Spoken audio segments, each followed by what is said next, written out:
Greetings from the Circuito de Jerez. We are ready for that last race of the EUROCUP-3 event here in the south of Spain.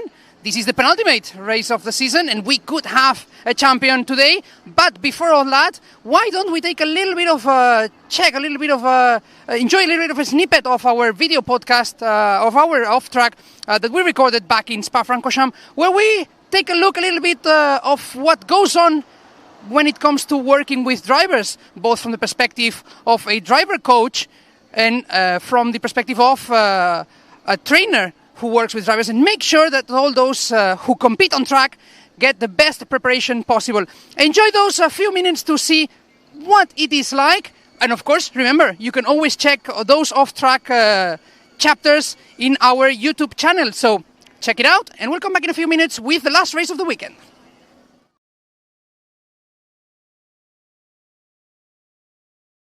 Bienvenidos a un nuevo capítulo de nuestro off-track, nuestro programa donde descubrimos un poquito más de las interioridades, todo aquello que sucede entre bambalinas en el campeonato de la EUROCUP-3. Y hoy, como veis, estamos en un escenario muy especial. Aquí justo en Orrush, justo por debajo, nos pasa el riachuelo que da nombre a esta legendaria curva. Y tengo la suerte de estar hoy acompañado por dos personajes que conocen mucho y muy bien a los pilotos. Tendremos tiempo de entrar un poquito más en detalle. Xavi Martos, preparador físico, que además has estado pues, en Fórmula 1, evidentemente también en Eurocup, en otras categorías de motor. Aquí tienes pilotos y por tanto lo vives muy de cerca. Y Ángel Marín, que te tenemos como driver advisor del campeonato con los comisarios. Te tenemos también como piloto del coche de seguridad y que además, ya que hablamos de pilotos, pues estás haciendo también el Campeonato de España de karting. Por tanto, pues estáis como en situaciones donde tocáis muy de cerca a los pilotos. Tú compites contra ellos en muchos sentidos y los ves competir. Y tú, Xavi, estás ahí.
If you would like to watch the full clip of the off-track there, head over to the EUROCUP-3 YouTube channel where you can watch the video with subtitles of your preferred language and region. But we are here for race 2 of the EUROCUP-3 penultimate weekend at Jerez, and we set ourselves up for some brilliant action. For race 2, it's Mattia Konagi who finds himself on pole position with only 3 more points that he needs to outscore his contenders by to take the championship home.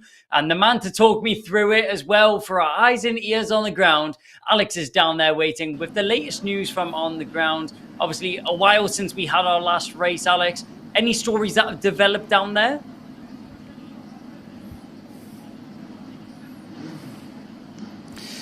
Hello, Kai, again. And well, first of all, I think the main story is, of course, that the qualifying this morning has produced a result, which is the stuff of dreams for Mattia Kolnagi, who is, of course, starting from pole position. And that is, as anyone would understandably deduce from the championship situation, the best place to start if you want to become a champion today. And he has that perfect chance if he can get a good start.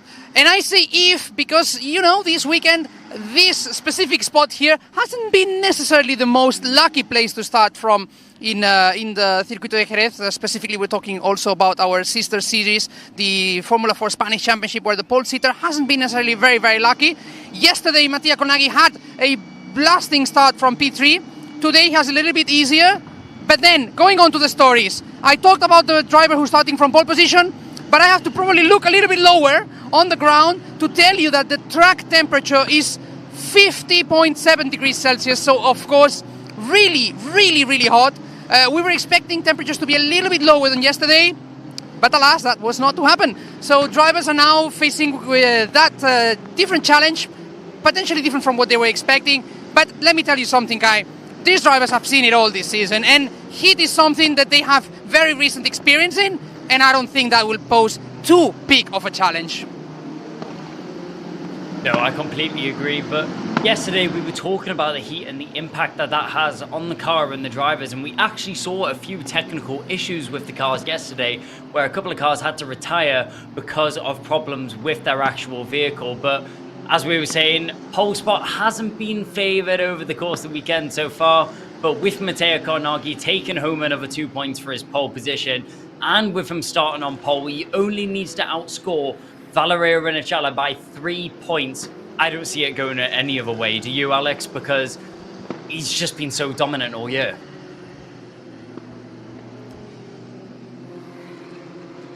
I think, considering how the season has been so far, one would be taking a big risk to bet against Mattia Colnaghi today.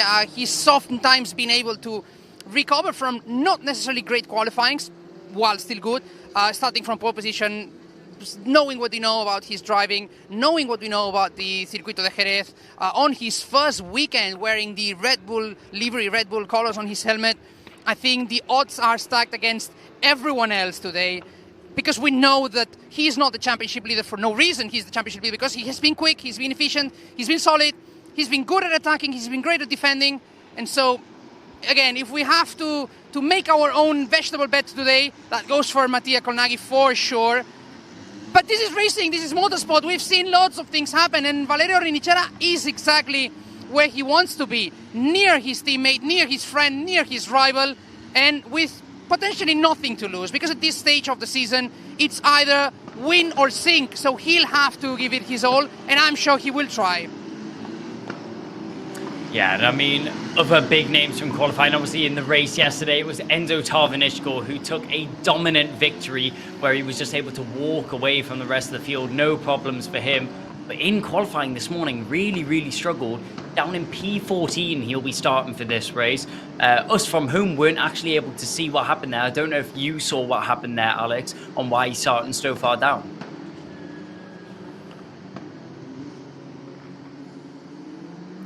Conditions were pretty different today in qualifying compared to yesterday.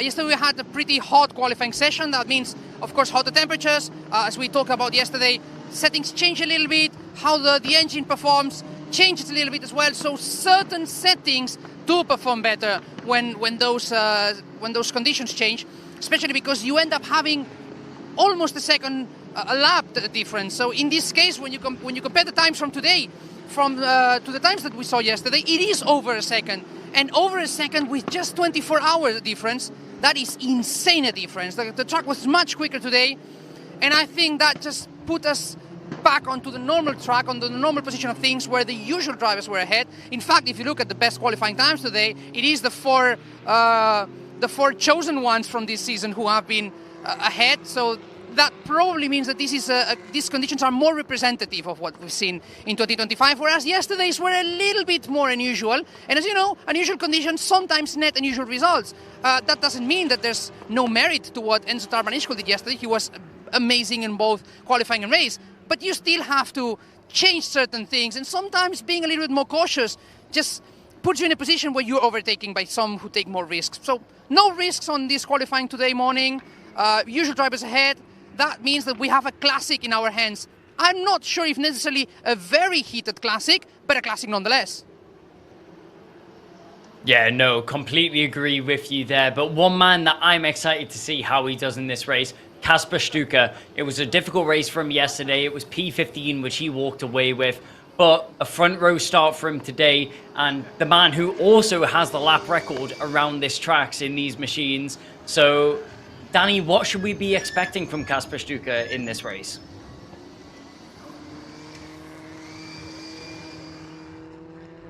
Well, Kasper definitely is a guy who's able to go quick when he's comfortable. We know that he's quick. We know that he probably doesn't have much to lose as well, and that means that he's going to give it his all. Pretty much in the same way as Valerio Rinicella might feel, in the same way as Ernesto Rivera might do also. So those are three drivers that I would keep an eye on for those reasons. But he's the guy who we're seeing just now, the man on pole position, the Italian-Argentinian championship leader Mattia Conaghi, who is definitely going to be the target of all those eyes that come behind. All the MP Motorsport and Campos drivers want to overtake the same guy, especially because they want to dampen his party today, and they want to take that championship fight to Barcelona. Now, will they be able to do it? Will they all be able to do it? Maybe one of them, maybe only Valerio? That is what we have to wait and find out. I suspect, however, that it is Mattia's race to lose rather than the other drivers to win. I don't know what you think, Kai, but I think I'm pretty convinced with this one, especially considering that Colnaghi has, I think it is 4 victories in 2025. And in a year where we've seen so many different winners, that means a lot more than in any regular season. Yeah, I can't really see it going any other way, you know. Only 3 more points that he needs to get over Valerio Rinicella to walk away with this championship. It's going to be difficult to knock Matteo Carnaghi off of this pedestal, especially with him starting on pole position. Even though Valerio Rinicella, he is close by, it's going to be difficult for him to do anything from third. The row behind, though, one driver that I'm excited to see up at the front end, Emerson Fittipaldi Jr. We always seem to find his name in the middle of some action, and I think it's fair to say, Alex, one of the best drivers that has been involved, showing some brilliant racecraft.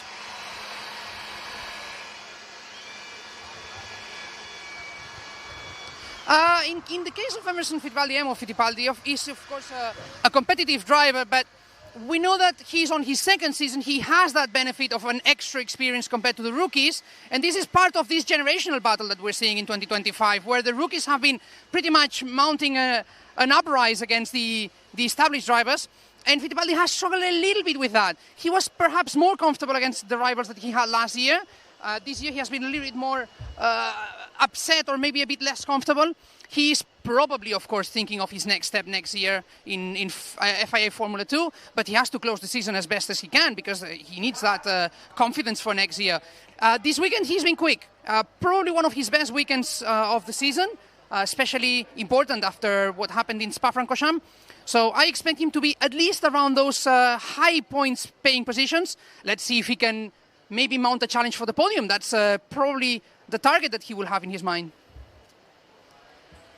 Yeah, it's going to be interesting. Obviously, all of the drivers that have competed in this series so far, I think it's been fairly balanced between the rookies and the established drivers so far this season. We've seen a good mix between them. Obviously, Kasper Stuka, Valerio Rinicella, 2 of the biggest drivers which competed last year up at the front end once again. But Matteo Carnaghi coming in and completely throwing up the mix of that.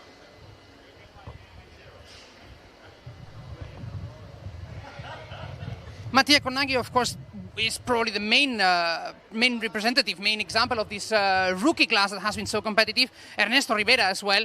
And on some specific times, some specific races where he was comfortable as well, we saw Maciej Gladic being able to be quick, especially at the beginning of the season. He lost his way a little bit more farther down the road.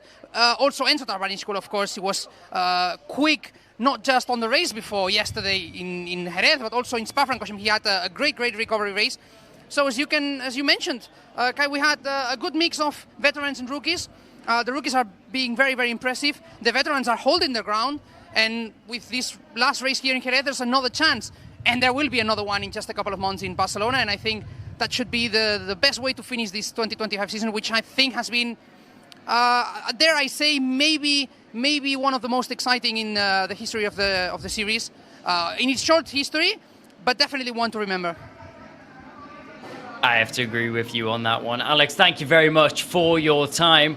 But as all of the team representatives clear the grid and the drivers are left standing alone in a standoff with the lights, ready for the board to go up and for them to be set free on their formation lap, we get ready for racing action to commence once again here for the EuroCup-3 Championship. Penultimate round and big stakes at hand. Konagi can walk away with the championship crown if he outscores Valerio Rinicella by 3 points in this race. Now, 3 points sounds like such a small amount, but if either of those drivers are to have a difficult race, that blows the door completely wide open. If Konagi makes any sort of mistakes, I'm sure Rinicella, starting in third position, will be there to pounce whenever the opportunity arises to him in his favor.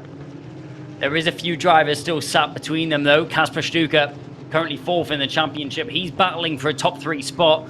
Jose Carrasquedo is not far in behind him, fifth as well. Only 6 points is what separates Stuka and Carrasquedo for fourth in the championship right now.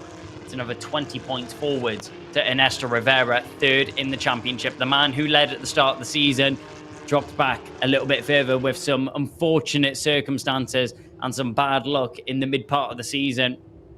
But as we hit the crunch time of the season in the penultimate round, it's going to be interesting to see who walks away with this one. Will we see a champion crowned at Jerez? Or will it all go down to Barcelona? One more round to go after this and just 2 more races. Who will walk away with the victory? It's going to be a tall order. Even if it goes to Barcelona, Valerio Rinicella would pretty much have to clean sweep the weekend. That means 2 pole positions, 2 fastest laps, and 2 race wins. So if Rinicella manages to pull out a miracle and make this championship battle go to the final round, even then, he's got a tall order at stake, and it's going to be difficult for him to walk away with that crown to take it home. But anything is possible. It's EUROCUP-3. We've seen it before. Anything can happen in these races. So let's not try and put commentator's curse on anything, as it's happened a few times this weekend, and see what the drivers are able to put on a show for us today. Round the final bend we go. New Red Bull colours for Konagi this weekend. No longer the colours of the Netherlands for the MP Motorsport squad. But the Italian stallion lines up on pole position, joined alongside by Kasper Stuka. The Polish driver in the Griffin Core machine on pole position. We seem to have quite a few fans in the YouTube chat of Kasper Stuka, and I'm sure as well of Maciej Gladisz. But the rest of the field just about lining up onto the grid now. Konagi on pole. Stuka second. Rinicella in third. Let's see what happens here. The rest of the field now just lining up. Second row pulled out by Ernesto Rivera, then Fittipaldi, Macedo, Cardenas, Caranta, Gladisz, and Carrasquedo rounds out your top 10 for this grid. But the safety car arrives onto the back of the pack. And the green flag flies at the rear of the grid. It's all eyes to the lights. Lights are on the gantry, and it's lights out, and we are racing here. Good start there from Konagi, as he looks like he's able to pull out from Stuka as well. No problems from the outside lane. Stuka just going to have to settle in for second position right now. Rinicella, it was a good launch from him. It looks like he's been able to hold on for third in the mid-pack. A little bit of squabbling there between 2 of the Griffin Core cars as they go side by side through turn 3 and 4. 5 and 6, dust kicked up, sets a smoke screen in the mid-pack, but we just watch our drivers now file through as Macedo picks up a couple of positions and is fighting for his place on the track right now. He's up a place in 5th. In the background, down the inside, as we see all of the MP Motorsport cars squabbling, trying to gain places where possible. But out in front, Konagi weaves right, Reeves left, tries to get as much warm finish tyres as possible on the attack already, as it looks like Rivera is not wasting any time of trying to get past Stuka. In the background, we saw Maciej Gladisz getting involved with Valerio Rinicella and Andreas Cardenas as well. As it all starts to calm down a little bit now. In the background, down the inside, that's an MP Motorsport car of what looked like Valerio Rinicella making his way through, as well as Cardenas getting the move done on Diriani, as you saw in your shot. But 30 minutes plus 1 lap of racing, and for the time being, it's looking like it's going the way of Konagi, and the crown will go to Italy. Round the final bend to mark the end of the first lap. It's Konagi that leads from Stuka, overtaking the background, and that's going to be a tricky one. Little bit of contact there between the number 7 and the 83. That's Jules Caranta and Maciej Gladish going to blows. Down the home straight. Going defensive once again. Egotzi's not going to risk anything from Cardenas.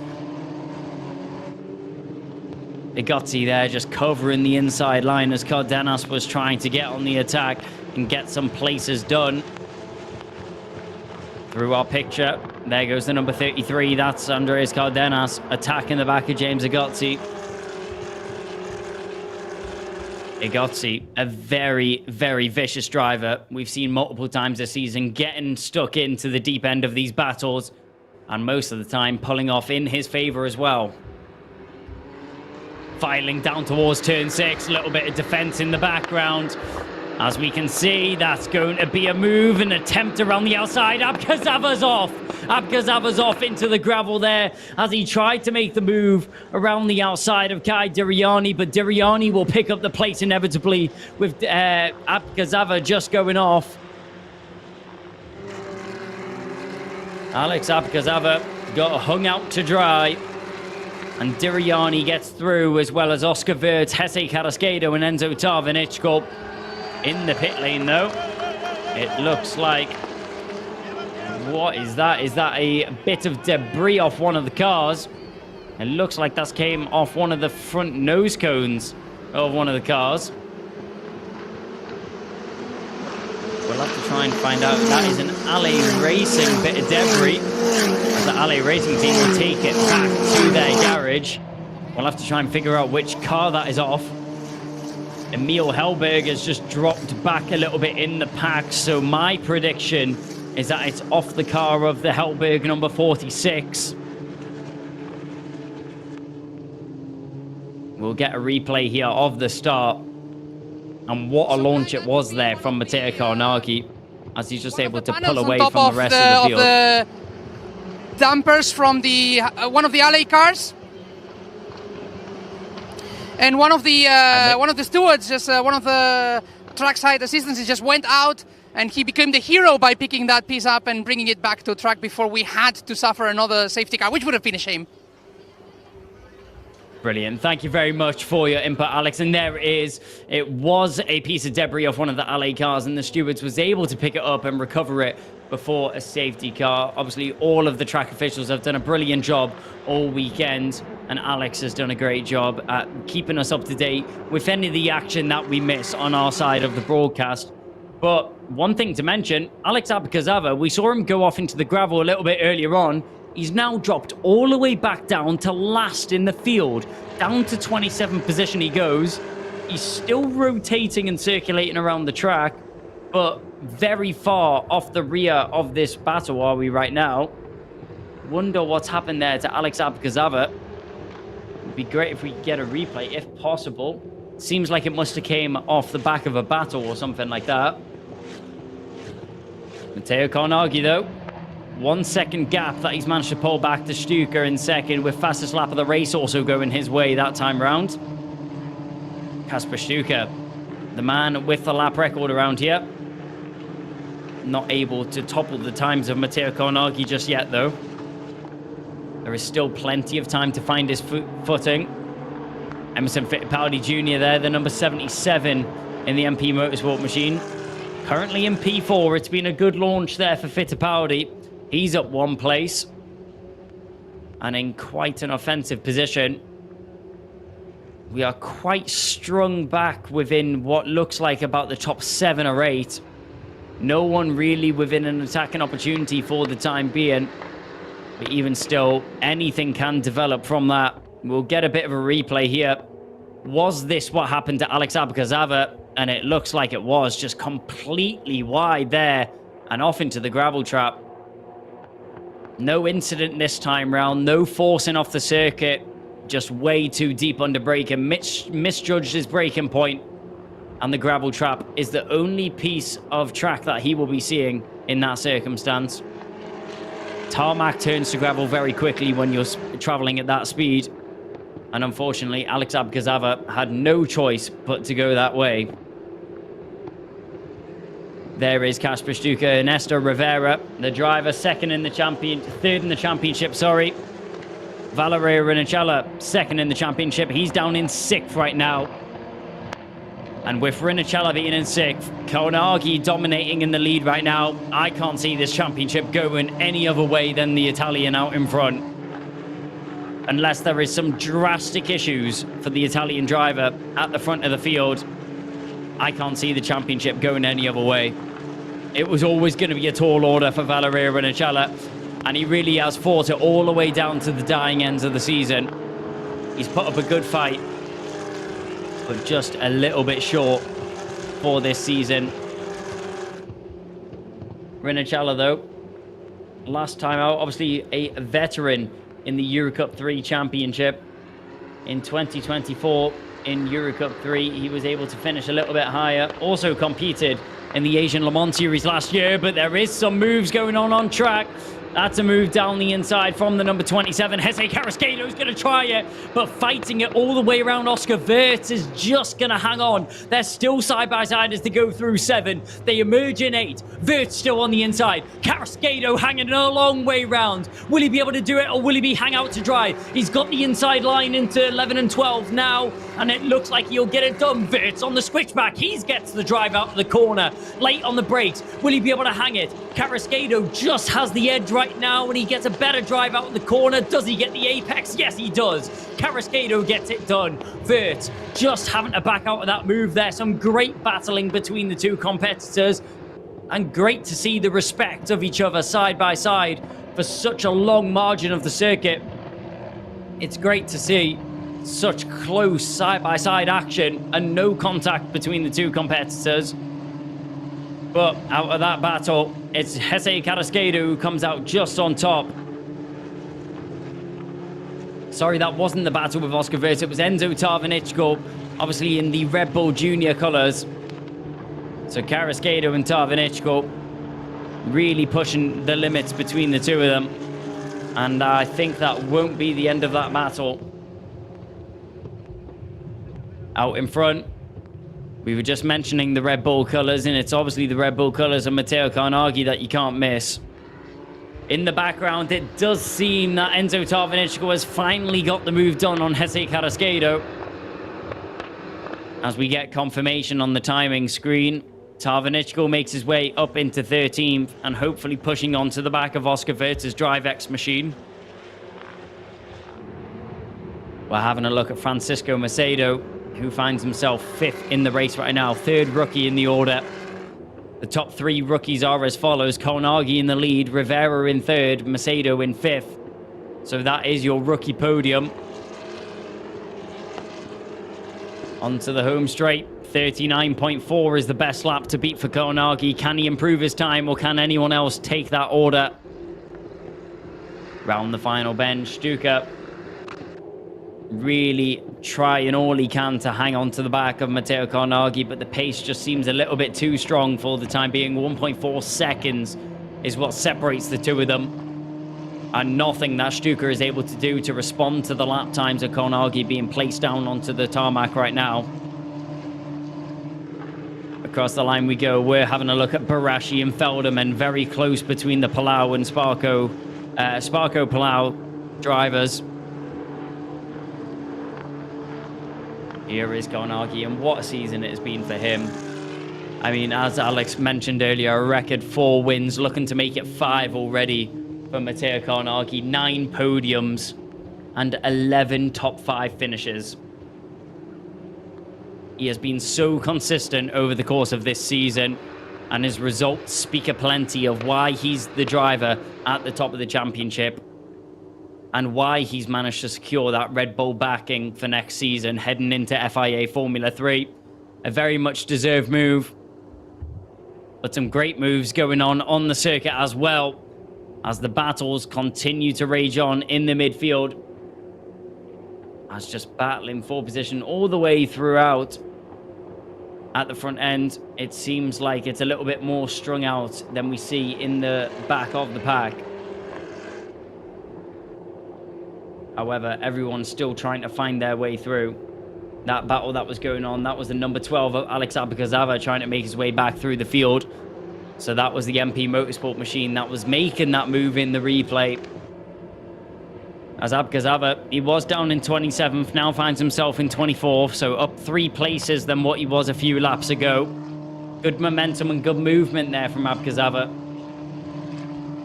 And that's what you like to see. A driver, although he's been put in a difficult position, made a mistake early on, he hasn't given up on this race just yet. Very easily could have pulled it into the pits to retire and lost all hope. But powering on and trying to make the best of a bad situation is Alex Abgazava, and that shows great resilience. Through our picture, the rest of the field goes. That was Emerson Fittipaldi, followed by Macedo. Macedo in the number 2 machine in the Griffin core colors. Down towards the hairpin we go.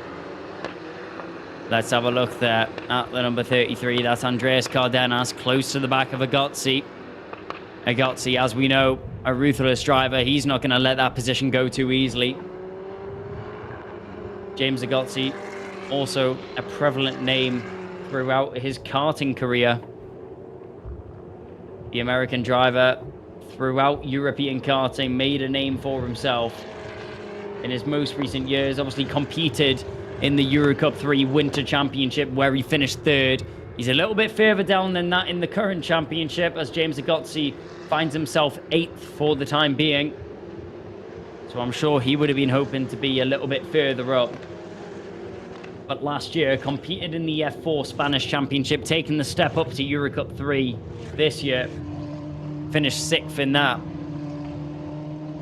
But still, Agozzi has put some good results on display, has a win to his name. And even that is something to be proud of in such a competitive field of drivers. With some very, very big names in the future of motorsport. I would not be surprised at all if we see a few of these drivers heading onto the Formula 1 grid in just a few years' time. So make sure you take notes of these names and keep an eye on these drivers as they develop throughout their racing careers. Because there is a lot of talent here, and EUROCUP-3 proving once again to be a brilliant breeding ground for future talent in motorsport. And there is one name which you'll definitely have to take note of, Matteo Carnaghi. Every single form of racing that he has touched, he has taken complete dominance of and shown that he is a front-facing driver in any championship. Last year, won the F4 Spanish Championship. This year, looking to win the EUROCUP-3 Championship. He was 2nd in the Winter Championship for EUROCUP-3. But he's really took it on board himself to make it one better in the full season. Let's get a bit of a replay here as we're seeing some battles in the background. Oh, a little bit of contact there with the number 10 and 5. That's Castillo and Moreno coming to blows. The Santa Lock and the Palau Motorsport cars. As it looked like Castillo just went a little bit deep and ran into the side of Moreno there. Moreno lucky to not head onto that gravel trap, just uses the escape road available. Doesn't lose a huge amount of time, does Moreno there, and that's what you want to see. He's still in 19th position. A little bit off the back of Castillo now, but still in racing contention. As we still follow around Matteo Carnaghi, it was just a couple months ago that he now signed with the Red Bull Junior team and announced that he would be competing in the FIA Formula 3 Championship with MP Motorsport. So sticking with similar colours that he's used to and trusting the team that's brought him through this championship to take him further on.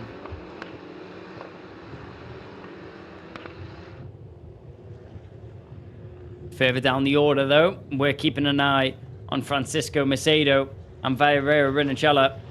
There's about 9/10 separating the two of them. Maciej Gladic isn't far off the back of that battle as well, and you can't forget about Jules Caranta. Caranta always manages to find his way into the order. As we get a replay here, you can see the LA Racing Machine being departed of there by Alex Abgazava, as Abgazava is further carving his way through the field, and he made his way past Emil Hellberg. nothing that Hellberg could do there to stop Abkazava, as Abkazava just seems to be a force cutting his way through the field and using that bad luck and red mist to his advantage, just turning that into positive energy and positive race pace. Boards going out on the pit wall to Felderman. I'm sure updating him on the gaps that are separating him and the rest of his competitors. There is the number 48 of James Agozzi, Andreas Cardenas not far in behind. Cardenas, a rookie, which has been quite impressive. He's had his moments over the course of the season, as Andreas Cardenas. The Peruvian hasn't had a race win, but he has had a second place finish, and from there on has had consistent point scoring finishes as well. If we compare him to a driver up at the front of the field like the likes of Jesse Carrasquedo, and also the drivers around him, if we have a look at James Agozzi, which is the car that he's chasing down the back of right now. Talking about Jesse Carrasquedo, he's just managed to make a move in the background on Enzo Tarvinichkal. So Tarvinichkal drops down into 14th position, Carrasquedo up into 13th. But as we were talking about this battle, Cardenas chasing down the back of James Agozzi right now. Those two, very similar in terms of their race results. Their points don't really show their differences. A DNF going the way of Cardenas obviously hurts his championship fight. And I think that was a big factor separating him and Agozzi in the championship. Agozzi obviously does have a race win under his belt. But that race win for Agozzi was his only podium that he's taken home this season. He has had five top five finishes. Oh, someone off the road there. Is that an Alley racing machine that's went off? It does look, we're trying to make out through the dust of which car that is that's went off.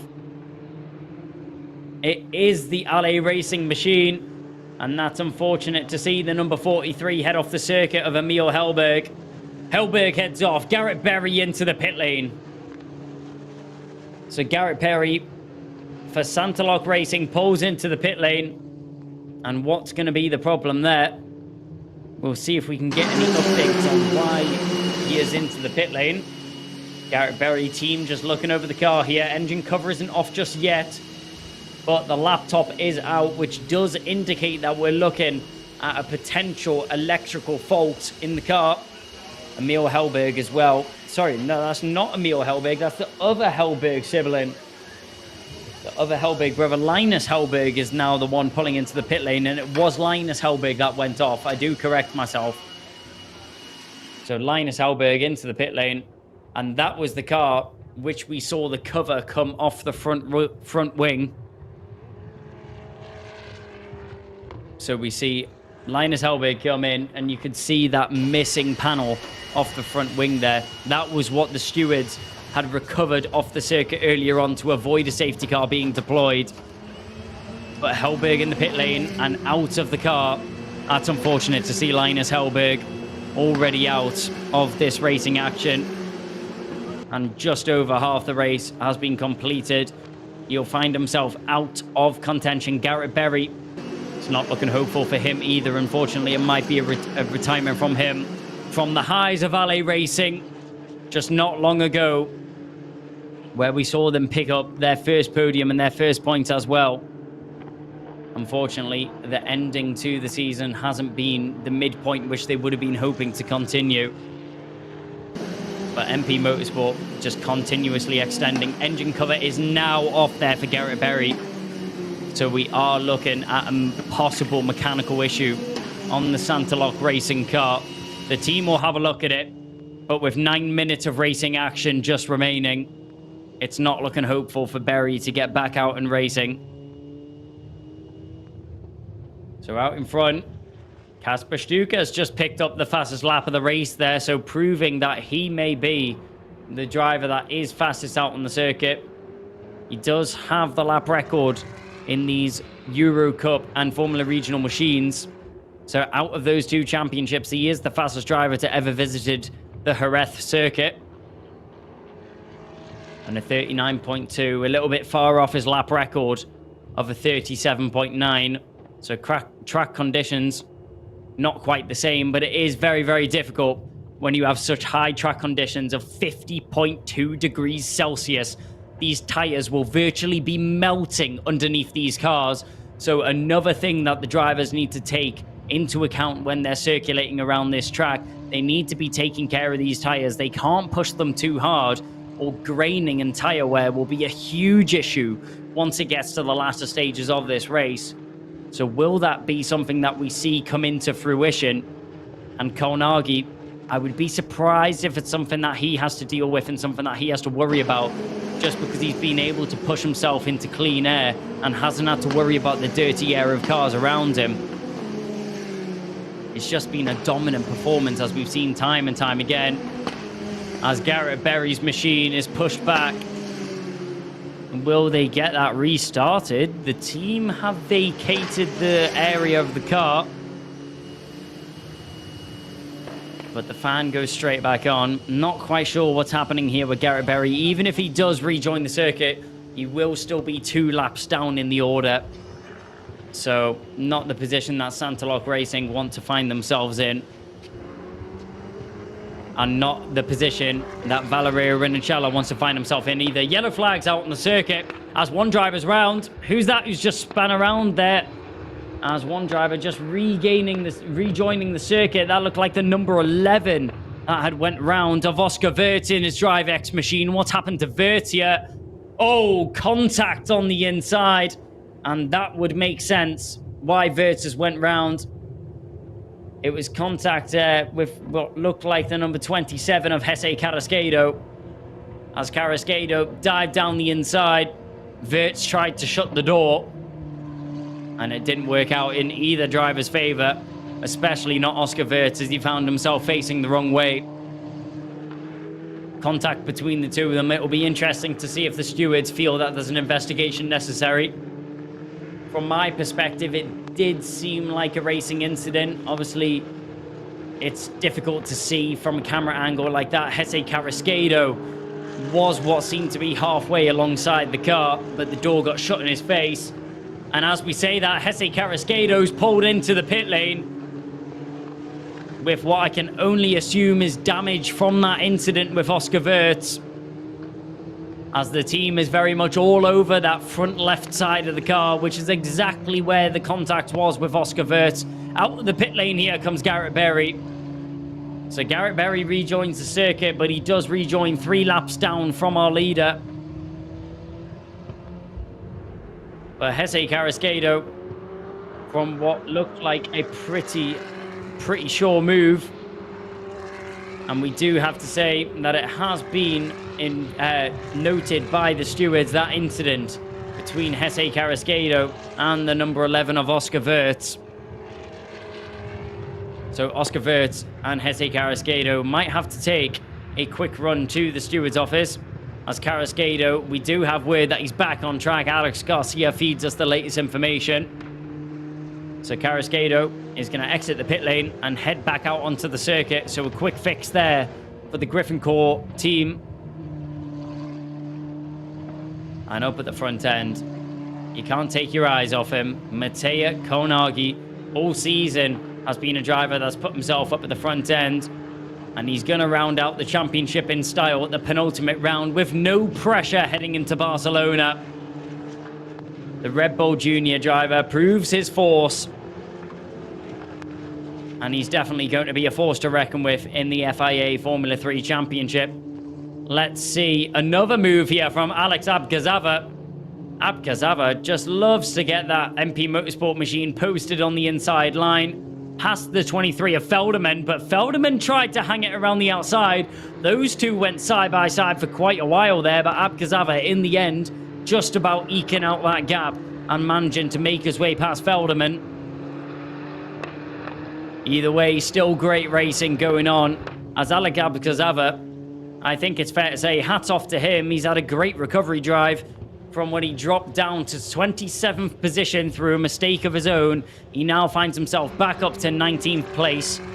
Yes, it's not a point scoring opportunity and not a point scoring position that you would have been hoping to score in this race, but still a good amount of positions gained and proving that he would have had the pace to be competitive in this one if he hadn't have made that mistake earlier, which found him in the gravel trap.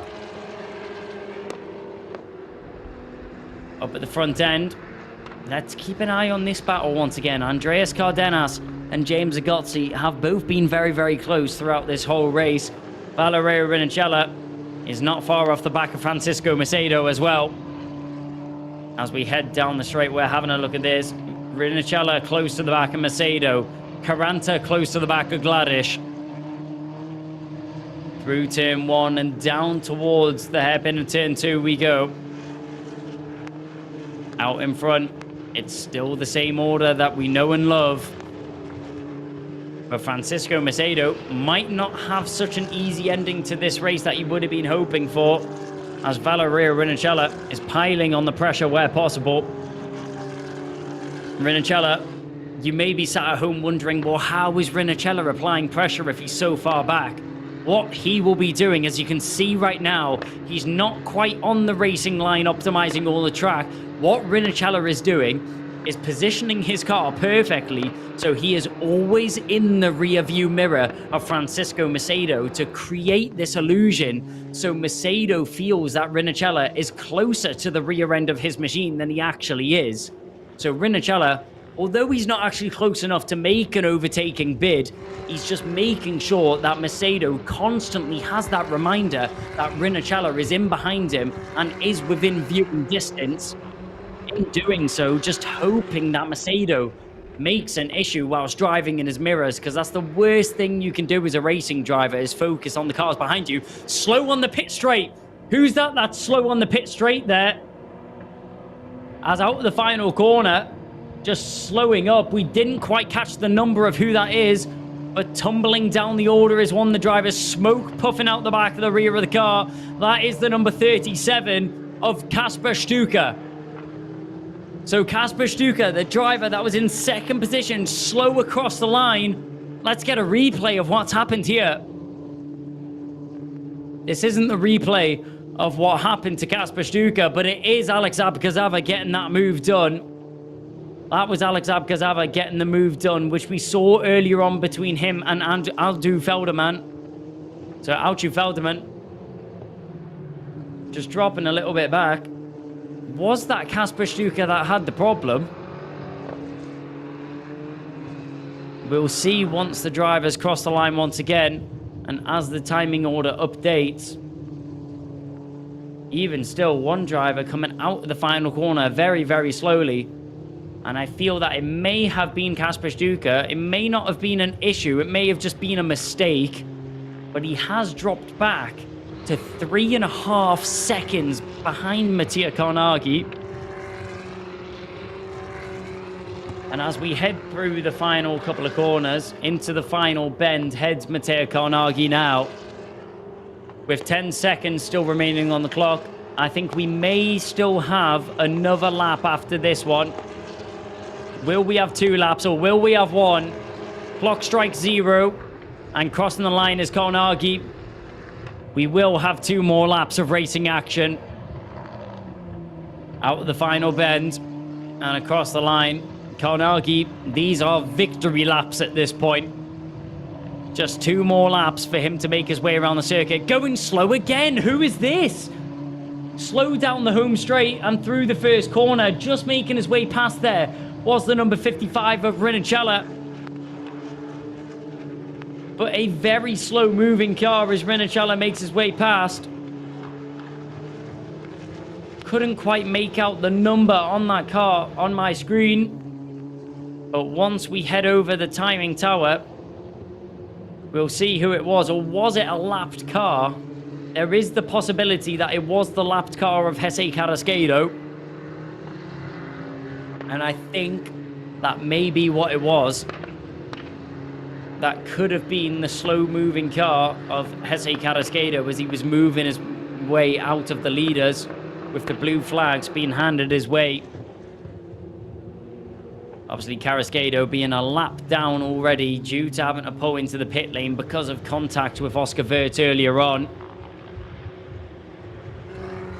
And as we make our way to the dire ends of this lap, the number 71 will round the final bend for what will not just be a 5th race victory to his name, but also a championship title to carry into Barcelona.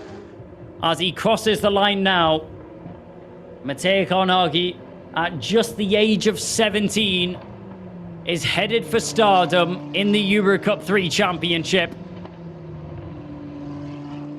As a title that calls his name, we can already etch his name into the side of the trophy. As the throne is all his. Just one more lap to keep it on the circuit. There is no need for Matej Karnagi to be pushing this car anymore. And it's just accolade after accolade for Matej Karnagi. 2023, he won the Richard Mille Young Talent Academy. 2024, he won the F4 Spanish Championship. And in 2025, he has a new title coming his way of the EUROCUP-3 champion. Next year, he goes on to bigger and better things of FIA Formula 3, backed by the MP Motorsport team, backed by the Red Bull Junior team, and it's clear why so many people put so much faith behind this young Italian driver.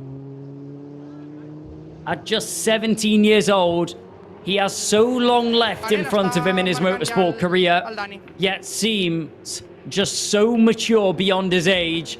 As he heads down towards the final corner, the team's on the barrier as Matej Karnagi pulls to the line to be your 2025 EUROCUP-3 champion. Take a bow, Matej Karnagi. As the championship is settled, there's no more debate, and there's only one man that takes it home, and his name is Matej Karnagi. The rookie who came into this season as one of the hottest talents, fresh off the F4 Spanish grid, only his second year in single-seaters, and he's already pulled home 2 championships. Next year, he enters the global stage, one of the biggest championships in motorsport, the FIA Formula 3 Championship, on his road to Formula 1.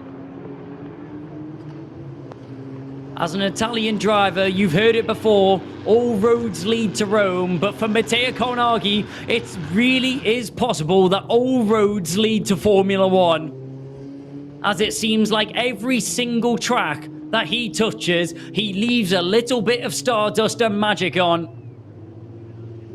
As Matej Karnagi, a step above the rest once again.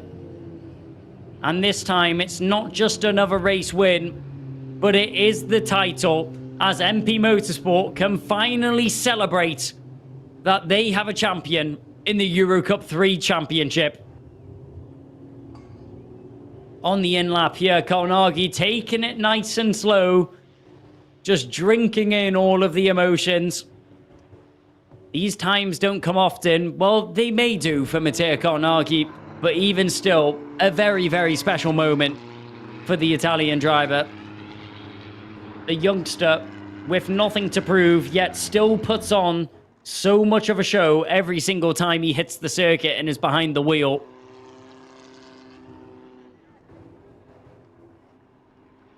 Around the final few corners now, as he heads towards the pit lane. The celebrations can start early for Matej Karnagi. There is no pressure at all for Barcelona.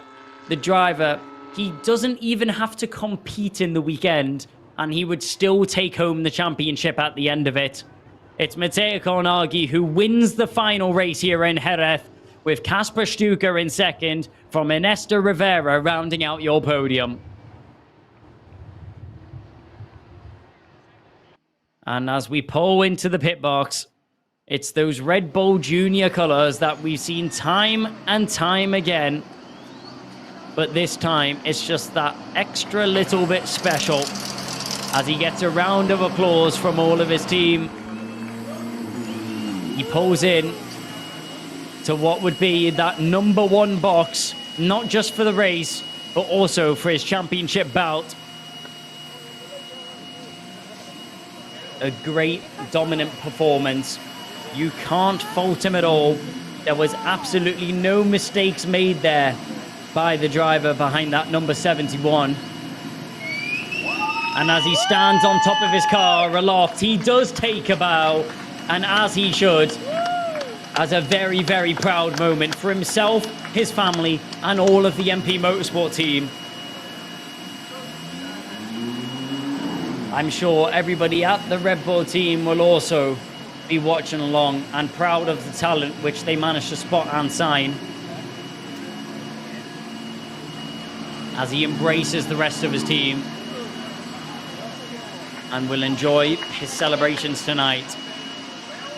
I'm sure at home, all the family of Matteo Carnaghi will be partying all night long, and Matteo Carnaghi can sigh a breath of relief as the championship is finally in his hands and he can walk away from this weekend victorious. A big congratulations from everyone else. Renault Franco there from the Spanish F4 Championship, still win the MP colours. But it seems like all of his MP comrades have came over to celebrate this special moment with Carnaghi, as he is embraced by every single driver there. Replays on your right hand side of what happened during this race, as there was a lot to take in, a lot of battling going on. Alex Abkazava was the driver which unfortunately took to your gravel trap there and was off the road early on. He recovered to a respectable position further up the field in 18th, as we saw him make overtake after overtake, especially that move there. Three wide there down into turn 1, 2 places gained for Alex Abkazava, and that was a big move, as we saw battles all the way through the field. Enzo Tarvanichko getting involved as well, and Alex will be down in Parc Ferme ready to have a chat with our race and championship winner Matteo Carnaghi when he can get a moment.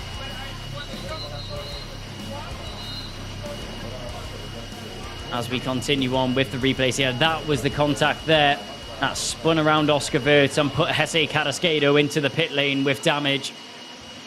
Carrasquedo, it was looking like a strong weekend, but unfortunately pulled down into 25th after picking up damage from contact with Oscar Wirtz, which you just saw on your screen. But Matteo Carnaghi, the photo shoots will continue as he holds up 2 number 1 boards. Rookie champion and champion. How often do you get to say that? A rookie has came into the series and has completely dominated the field. A number 1 in front of the car, 2 number 1 in his hands.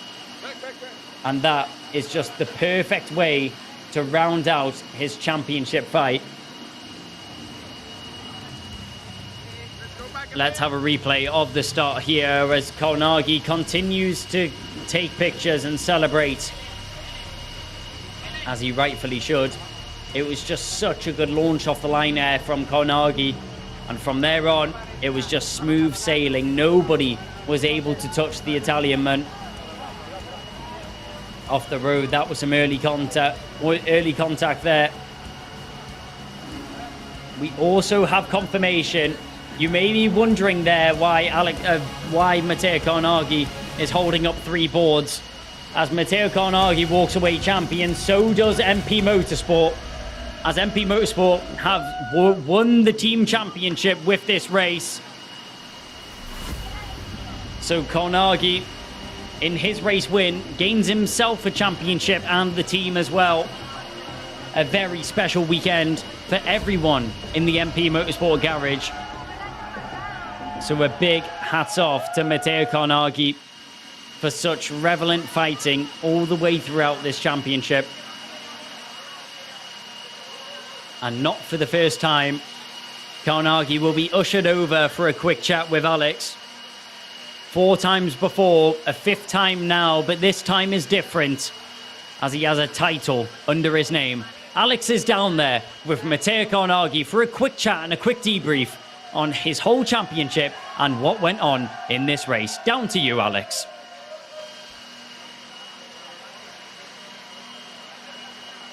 Mattia, what a day. Teams champion, rookie champion, drivers champion, first weekend with this new livery, new helmet. Tell me about it. I mean, I don't think I can ask for much more, you know. Spanish F4 last year, EuroCup this year, team champion in both years. So yeah, to be honest, I really don't know what to say. I'm speechless. Big thanks to the team. They've done an amazing job from start to finish. Been really, really good 2 years in this paddock, and I'm sure I will miss it next year.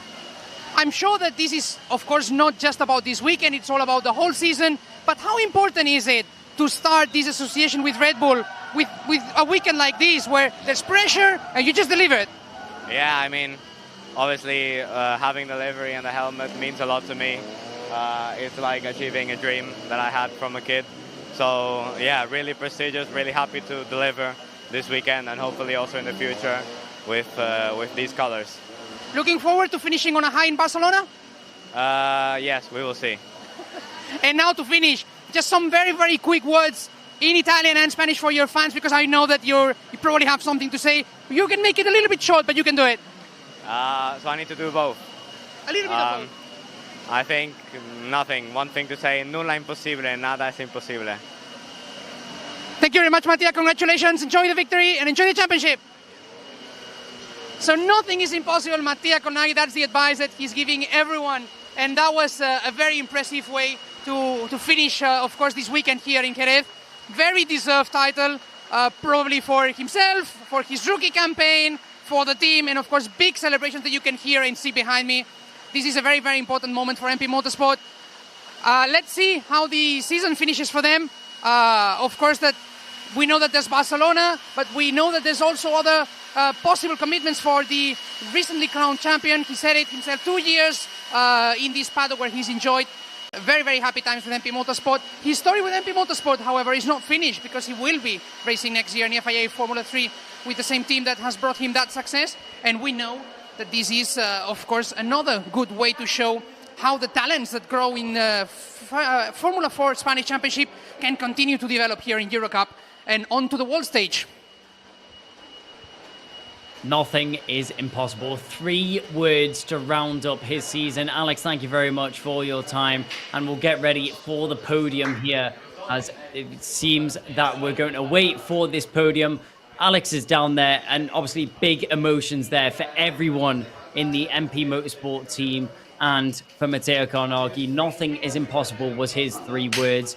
But Alex, how would you round up this season for him?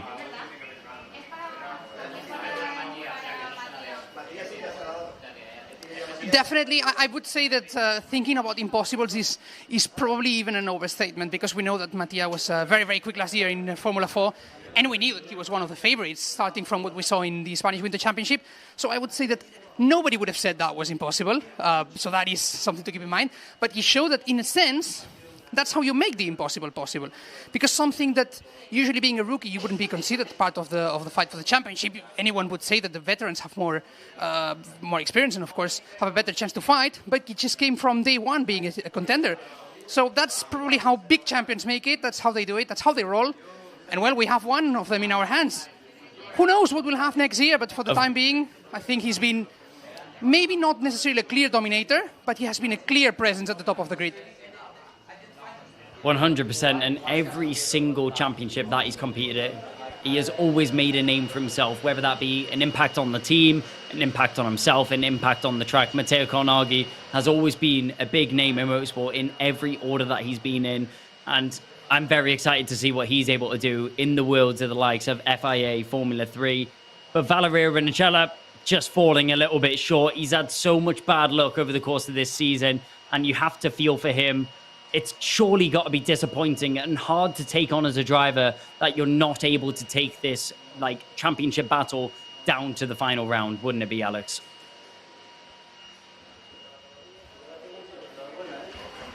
It has to be, absolutely. But at the same time, when you're racing against such competitive drivers, being or fighting for that P2 in the championship, which, let's remember, that still 2 races left, it's always a good result. Remember that, of course, Valerio Rennicella was also more focused on endurance racing recently. So in a sense, he's maybe not so needy of a result in here, because his future maybe doesn't go through the single seaters necessarily. But it's a good way to keep yourself sharp, to keep opening opportunities in maybe LMP2, LMP3. And who knows where that may lead up. Le Mans is on the horizon, and that's also a possibility for him. So maybe their objectives were not necessarily crossing paths, and just by finishing second in the championship against a driver of the caliber of Mattia Konagi, you're also defending your own talent as well. So that's probably how he's going to choose to look at it. But more than anything, I expect that he will try to finish the season with a good result in Barcelona, because, as you know, Kai, sometimes in motorsport, the only result that counts is the last one. So finishing the year with a good race sometimes is more important than it seems. Yeah, you always want to finish on a high. And as you mentioned there, Valerio Renicella, not just talented in open wheel, but also in his car series as well. Was last year and this year he's been competing in the Asian Le Mans series in the LMP2 cars. So maybe he'll lean a little bit more towards that way, as you said, Alex, but still able to put on some great results, nevertheless, in both categories. So interesting to see what he's able to do in the future as well. Kasper Stuka, though, he put on some great pace today, but just didn't quite seem to be able to hang on to the back of Konagi's car.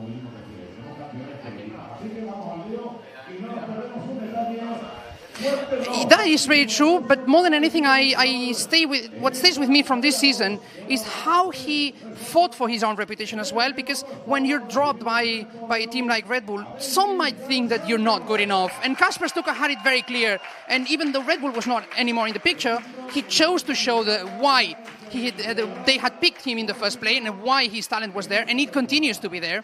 And that's what you want to do as a driver. Even if things get difficult, you just get your head down, you do your best, you drive quickly, you get good results, and that's what Kasper did.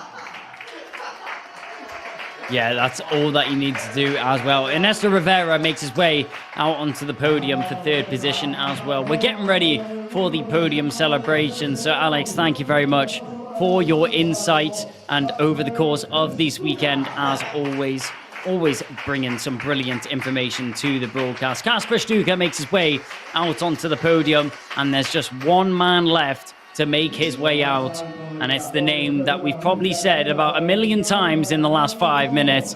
It's Mattia Konagi. He'll make his way out onto the top step of the podium now, and this is where the celebrations can really start. A very memorable podium indeed. And the team representative on top of the podium, this will be just more than a regular team trophy that will be awarded to him. But as the drivers are stood there, we will be awarded the trophies very, very shortly.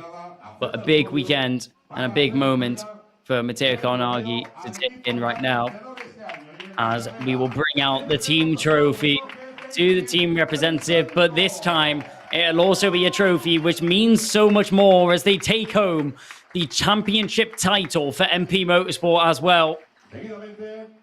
So MP Motorsport victorious as well as their drivers. But in third position, the third place trophy is going to go the way of the other Red Bull Junior driver. Ernesto Rivera for Campos Racing will come home in third position. Just able to get himself into a nice little gap in that race.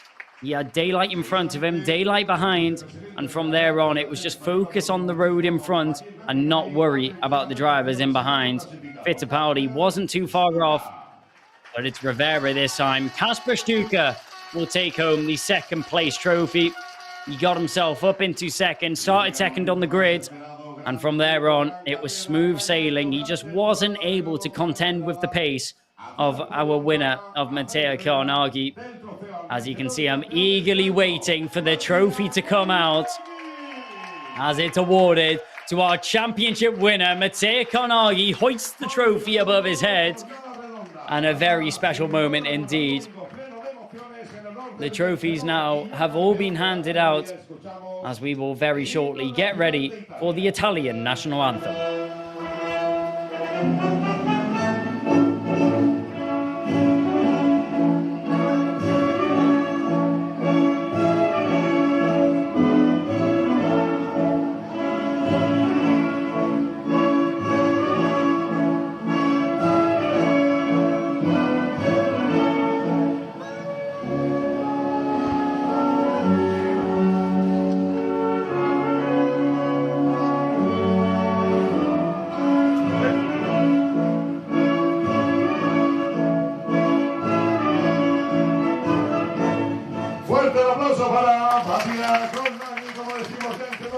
That was the Italian national anthem for Matteo Carnaghi as the green, white and red flag is hoisted high above his head. Pictures will be taken on the top step of the podium, and it is a top step that has seen this man many, many times. 5 times so far in this championship, he has stood on the top step, and he'll stand there once more for the Drivers' Champion and Rookie Champion as well. 2 titles to take home for himself, 1 title to take home for MP Motorsport, and it has been the perfect weekend in Jerez that you can't complain at all. And what a way to end it, with some champagne celebrations on the podium as well, as Matteo Carnaghi is completely drenched, champagne down the back of his neck, champagne all over his face. But I feel like you can't really be angry with 2 titles coming your way. A quick swig as he gets off the podium with a trophy in his hands. It's Matteo Carnaghi who will walk away with the victory this weekend and also 2 championship titles under his belt. Jerez is now out of the way, and we set our focus to Barcelona. Our championship title in the driver and the teams has already been sorted, but every other position is still up for grabs. So make sure you tune in for our final round of the EUROCUP-3 championship at Barcelona to see who will find themselves in what positions at the end of the season.